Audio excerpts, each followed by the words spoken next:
এ বদনাথ, আমরা যে মানে গ্যাস সারি পা দিয়ে আর কি, এ পাদলে একটা রচনা দিকে পারিস কিনা? পাকস্থলীতে লুকিয়ে থাকা বায়ু বা বাতাস বিশেষ প্রক্রিয়ায় বায়ুপথে নির্গত হওয়াকে পাদ বলে। পাদ হচ্ছে মানব জাতির অতীব জরুরি একটা পন্থা। পৃথিবীর ইতিহাসে আজ পর্যন্ত কোনো বাপের বেটা বা বেটি নাই যে তাই পাদেনি। পাদ সবাই মারে। যুক্তরাষ্ট্রের প্রেসিডেন্ট থেকে শুরু করে রানী এলিজাবেথ, বিখ্যাত নায়িকা শাহরুখ খান, সালমান খান, টম ক্রুজ থেকে শুরু করে সোগলি, অ্যাঞ্জেলিনা জোলি, কি কমো সোগলি পাদ দেয়। বিশেষজ্ঞদের মতে পাদ চার প্রকার।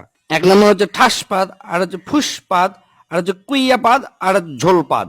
এক নম্বর ঠাসপাদ হচ্ছে মানুষের আবেগ নিয়ে খেলা করে, ওটা হচ্ছে ঠাসপাদ।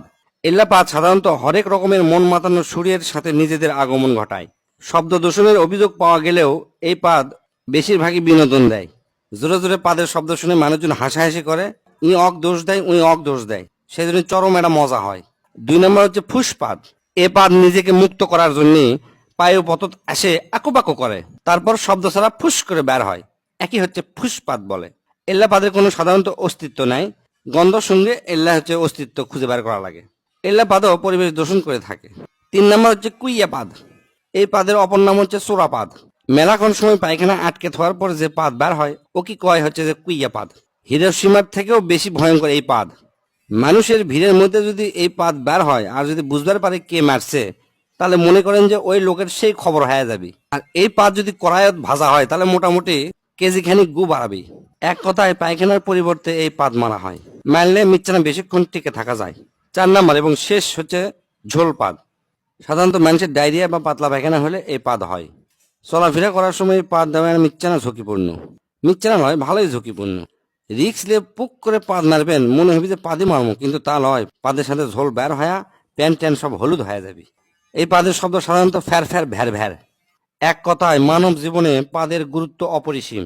পাদ যদি মানুষ না দিবার পারল নি, তাহলে মানুষের পেটের মধ্যে মিথেন গ্যাস জমা হয়ে গেল নি, এক সময় মানুষ মহাশূন্যে উড়ে চলে গেল হয়নি। এই পাদের আর একটা সমস্যা আছে, সেটা হচ্ছে কি, পাদ মারলেও বোঝা যায় না যে এর সাথে ঝোল বাড়ালো কিনা। মানুষকে আবার জিজ্ঞেস করা লাগে, আচ্ছা ভাই পাদের কি ঝোল হয়? তাই যদি কয় হ ঝোল হয়, তখন তাই মনে করবি আমি মনে হয় হাগিয়ে ফেলে দিছি। আবার মনে করেন যে হাঁটতে হাঁটতে চিন্তা করছেন যে পিছন দিকে ঠান্ডা লাগিচ্ছে বা প্যান্টটা ভিজে গেছে, তখন মনে করবেন যে এই পাদের থেকে ঝোল বাড়াছে। এই চার প্রকার পাদের মধ্যে প্রথম দুটো একটু আরামদায়ক, মানে দেওয়ার পরে শান্তি পাওয়া যায়, কিন্তু পরের দুটো হচ্ছে যে খুবই সাংঘাতিক। তাই যাই যেটি থাকেন বুঝে শুনে পাতবেন। পাতলে পেট ক্লিয়ার হয়, পেটের গ্যাস বের হয়ে যায়, খুবই আরামদায়ক একটা জিনিস। আর চার নাম্বার হচ্ছে ঝোল পাত দেওয়ার আগেই ডাক্তারের সাথে যোগাযোগ করবেন যেন ঝোল পাতটা না বের হয়। স্যার কেঙ্কা হচ্ছে? তুই তো আমাকে চোদ্দা মানে ফেলে দিল রে। তুই আমাকে এত সুন্দর করে বুঝে দিব আমি ধারণাও করবার পারিনি।